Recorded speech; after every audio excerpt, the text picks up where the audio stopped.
अगर आपको ये वीडियो अच्छी लगी हो तो like, subscribe and comment for next part. मिलते हैं अगले पार्ट में। इवेंट प्लानर, शांत समझदार लेकिन अंदर ही अंदर थोड़ी नर्वस। दांते रसो अरबती बिजनेसमैन, रौबदार, खतरनाक और बेहद घमंडी आवाज। मेहमान 1, गॉसिप करने वाले लोग। मेहमान 2, गॉसिप करने वाले मेजबान। कांच के गिलासों के टकराने की आवाज, बैकग्राउंड में बजता हुआ क्लासिकल म्यूजिक और अमीर सोसाइटी की हल्की हल्की बातचीत। गंभीर और सस्पेंस भरे लहजे में एक ऐसी शादी जो मजबूरी की बुनियाद पर खड़ी है, और एक ऐसी जंग जो सिर्फ बेकाबू चाहत पर टिकी है। एना हुआंग की कहानी, किंग ऑफ रैथ। हॉल के स्पीकर से आती हुई हल्की आवाज। देवियों और सज्जनों, न्यूयॉर्क शहर में आप सभी का फ्रेडरिक वाइल्ड लाइफ ट्रस्ट के इस सालाना जलसे में स्वागत है। मेहमान 1, मेहमान 2 फुसफुसाते हुए मानो विवियन के पास से गुजर रहे हों। मैंने सुना है कि लेक कोमो में जो इनका विला है ना, उसके रेनोवेशन में पूरे $100 मिलियन खर्च हो रहे हैं। क्या तुमने देखा? इन्होंने अर्नो रेनहार्ट को पछाड़कर फोर्ब्स की बिलियनियर्स लिस्ट में अपनी जगह और ऊपर कर ली है।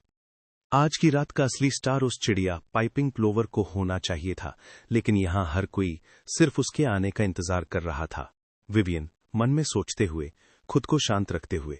फोकस विव, अपना ध्यान काम पर लगाओ। जरा उस गिफ्ट टेबल को चेक करो। वो डिली डैनमैन पिछली बार की तरह आज भी कोई दूसरा गिफ्ट बैग लेकर ना भाग जाए। विवियन वॉकी टॉकी पर थोड़ा परेशान होकर। शानन, गिफ्ट टेबल पर कोड पिंक है। पता लगा उसने किसका बैग लिया है और उसे फौरन बदलो। और हां, उस पर भी अपनी नजर बनाए रखना।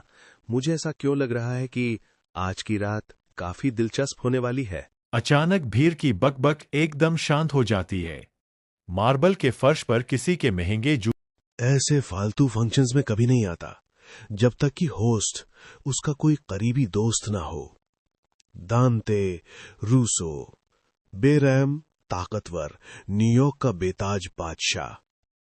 मेहमान 1, हैरानी से फुसफुसाते हुए, क्या तुमने उसे देखा? वो तो कभी ऐसी जगहों पर नहीं आता। दांते रूसो यहां आया है।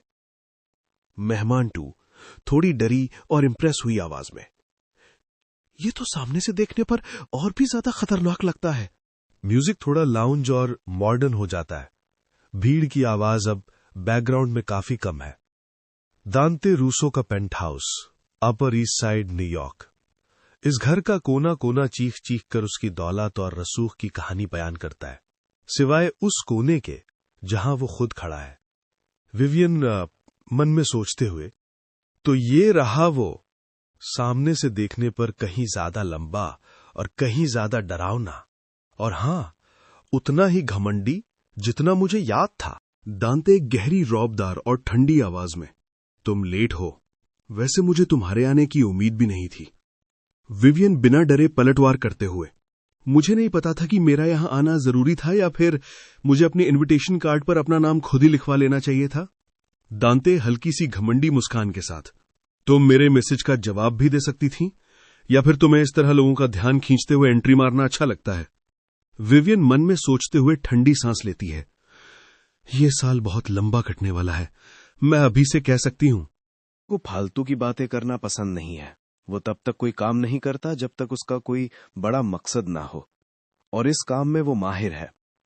विवियन मन में सोचते हुए झुंझलाकर, बहुत बढ़िया, अब इसी की कमी रह गई थी, दुनिया के सामने एक हैप्पी मंगेतर होने का नाटक करना। मेहमान 1, दूर से आती हुई आवाज, क्या वो दांते रूसो है? मैंने सुना है वो शादियों पर यकीन नहीं रखता, उसे बीवी नहीं, सब पर अपना कंट्रोल चाहिए। दांते विवियन के करीब आते हुए, तो तुम आ ही गई। विवियन रूखेपन से अपना शैंपेन का ग्लास उठाते हुए, मुझे लगा तमीज का तकाजा यही कहता है। दांते तमीज और तुम कुछ जमा नहीं, खैर तुम मुझसे ज्यादा दूर भी तो नहीं रह सकती।